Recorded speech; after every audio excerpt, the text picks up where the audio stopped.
Well, hey there, everybody. It is Brad, and this is Country Two-Step for week number 2, Let's Dance Portland.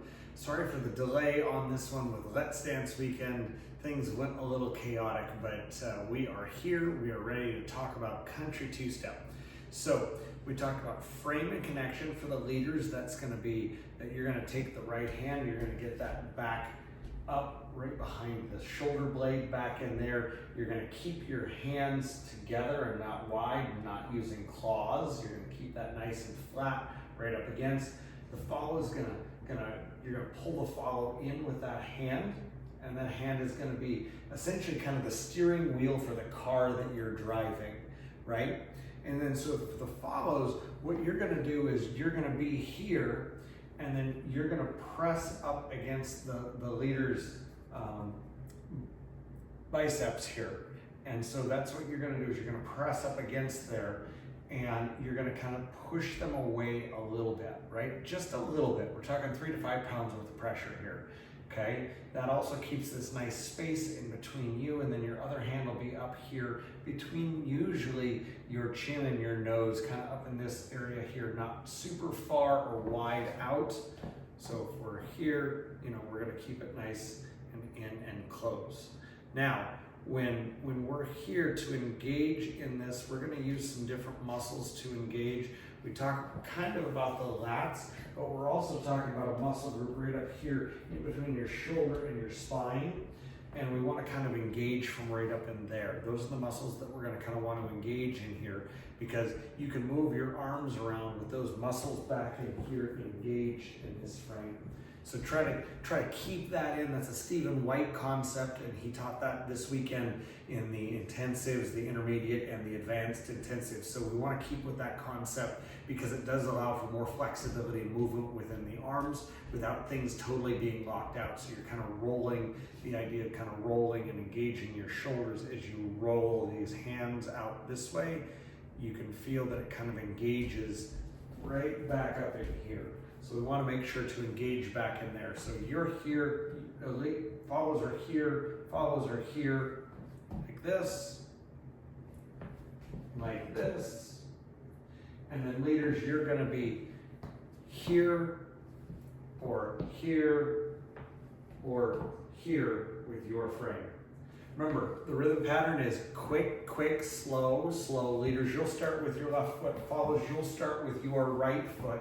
We're trying to make a nice fluid motion here. So as I cruise through the camera angle here, it would be like quick, quick, slow, slow, quick, quick, slow, and slow. Remember, keep your motor going all the time. Leads, if you're going forward, you're quick, quick, slow, slow. Even at a slow pace, you're keeping your motor running, so then things look good. You're going to try to stand up nice and tall.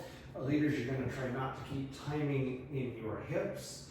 You're going to just try to keep timing in your feet. Quick, quick, slow, nice and smooth. Quick, quick, slow, nice and smooth. Quick, quick, slow, and slow.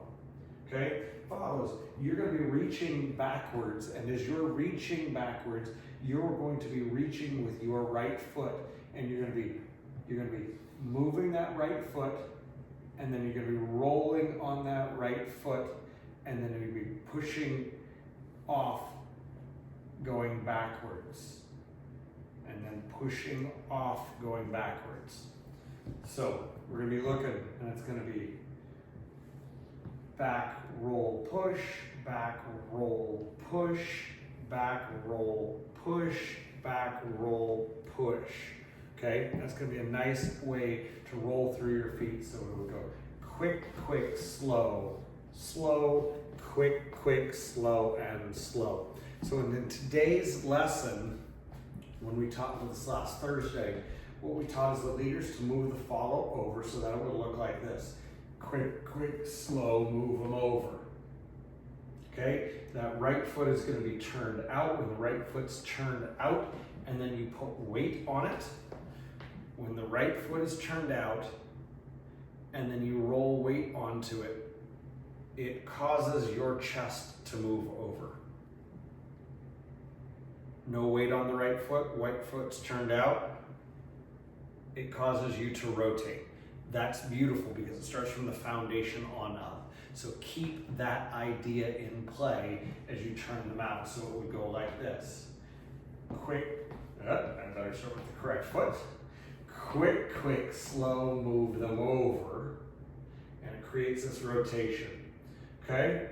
And then from there, the follows are going to be going quick, quick, slow, move over. So their left foot moved over because the lead guided their back that way. So slightly to the outside rail of the dance floor. Okay, back to the leader's position. You've moved over. You're gonna go step, cross in front, step, all moving progressively down. You can go this way, you're over here, and you're gonna go step, cross in front, down the line, and you're gonna be weighted on the left foot. And as you're weighted on the left foot, that next step will be a half turn that will get you all the way around to quick, quick, slow, slow. Okay? So we'll do it like this. We're weighted on this foot. We're gonna go step, cross, down, and rotate. Quick, quick, slow, slow. For the follows, what's happening here is you're already on the left foot off on the rail, and you're gonna go step together, step, pivot, and then quick, quick, slow, slow. So let's check it from this angle. You're off on the inside rail, and you're gonna go step together, step, pivot, and then your quick, quick, slow, and slow. So it makes for a beautiful partner's rotation where we're rotating in a closed dance position together. And when we can do that together, it's magic. Now, I'll tell you, you can take more than quick, quick, slow, move or over, step, cross, side, around to get there. That's 8 counts, or 2 basics. You can get there. You can do it that fast, or you can take longer to get there and get around, but it won't look as good and it won't be as precise. When you're doing it, getting around in 8 counts is going to be the ideal to do it. So then it's nice and smooth. Or we can break it up and go backwards in between, which we'll cover this next week, where we can break it up into 2 movements, where we can do going backwards and then we can exit left, exit right, or you can go all the way around as we have demonstrated in tonight's video. Anyhow, hope that makes sense. We'll talk to you soon. See you this next Thursday, for Country Two-Step. Remember, this is going to be the first night that we're starting at 7:30, and we're opening up a West Coast swing room, and our intermediate West Coast swing instructor for the night will be Mr. Eric Zimmer. So come and join us. We'll see you soon.